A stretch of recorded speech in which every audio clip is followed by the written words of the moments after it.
3, maybe? Actually, 5. I'm in office 525E. Do you know what city we're in? Of course. Los Angeles. Yes, indeed. Next, Dr. Amos asks Rick to subtract 8 from 13, spell world backward, and recreate a shape on a pad of paper. Rick is asked to remember 3 words, light, watch, and pen, and recall them a few minutes later. Then it's time to stand up and walk in a line, like a side-of-the-road sobriety test, to check his balance. Lastly, Dr. Amos looks in Rick's clear, oceanic blue eyes to see how they move side to side. Rick endures the tests quietly and politely, cracking a joke here and there. The day of our gig, I wasn't only nervous for myself, but also anxious about whether Rick would be having a good day. I really needed Dr. Amos to see Rick's Freddy side, Rick's performer alter ego.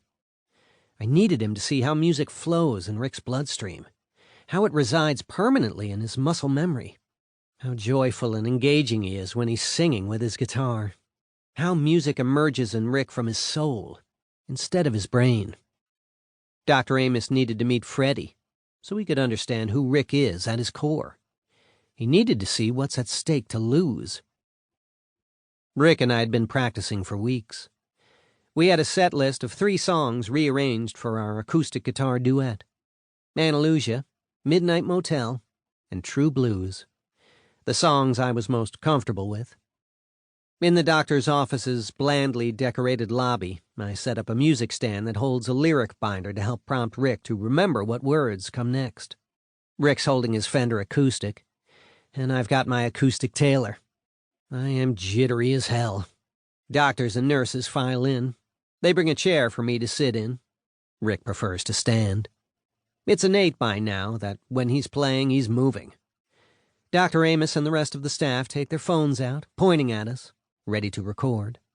I feel a lump in my throat and wonder what kind of frog squeak is about to come out if I start to sing. "You ready, Boschke?" Rick asks me.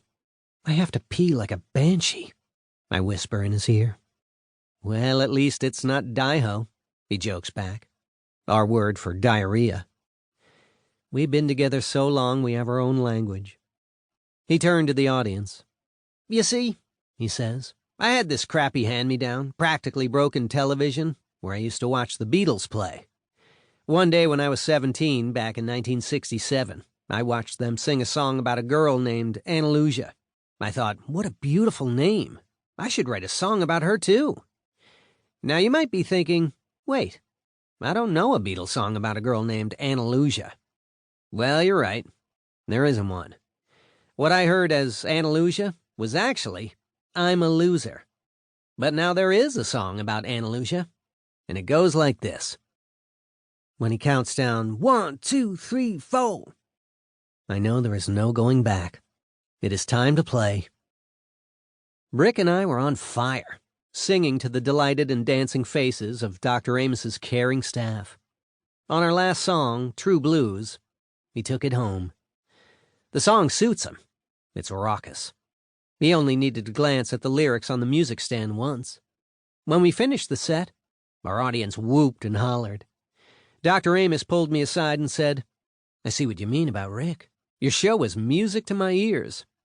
Get it?" A year prior, in 2014, we were in Dr. Amos's office getting the most shocking, worst news I'd ever heard in my life. I knew something was wrong when I booked the appointment, but I was too afraid to consider what. I'd been seeing Rick forget things he never would have before, like leaving burners flaming on the stove or forgetting where he'd parked his beloved Toyota Prius. I knew it was time to find out what was going on when he was supposed to deposit a bonus check I'd received at work, but accidentally left it at Stir Crazy, a coffee shop on Highland Avenue in Hollywood. Luckily, the guy who found it called me at work, and I got it back. But still, that never would have happened to my Mr. Control Freak before. Neurological testing wasn't easy on Rick. One particular test he underwent lasted 5 hours. Midway through the exam, a flushed and irate Rick bolted out the exam room door. I jumped up to follow him to see what had happened. "This is a fucking scam!" he shouted in the hall. "What the hell? Am I some kind of